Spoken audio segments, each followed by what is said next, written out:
आज हम लोग जानेंगे एकीकरण का अर्थ क्या होता है।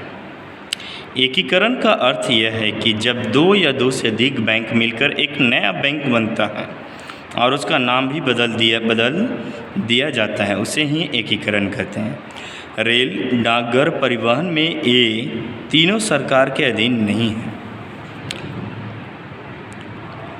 इस समय जो बैंक खुले उसमें हम यह परिवर्तन देखते हैं कि भारतीय ने भी अपनी हिस्सेदारी लगाई। इलाहाबाद बैंक सबसे पुराना बैंक, इसमें भारतीयों की हिस्सेदारी हो गई थी।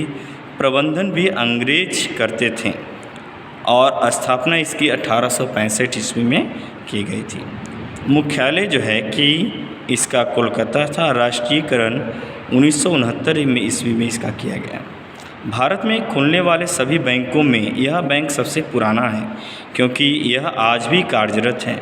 यानी इसके पहले जो भी बैंक खुला वह या तो एकीकृत हो गया या तो वह बंद हो गया। तो भारत में सबसे पुराना बैंक कौन है? तो इलाहाबाद बैंक। ओके। भारतीयों की हिस्सेदारी वाला भारत का पहला बैंक अवध कॉमर्शियल बैंक था, जिसकी स्थापना 1881 ईस्वी में की गई थी। मुख्यालय अवध यानी यूपी। हिस्सेदारी दोनों का था, अंग्रेज़ों का भी और हिंदुस्तानियों का भी। और इसमें मैनेजमेंट जो था, प्रबंधन जो था, भारतीयों के द्वारा किया जाता था।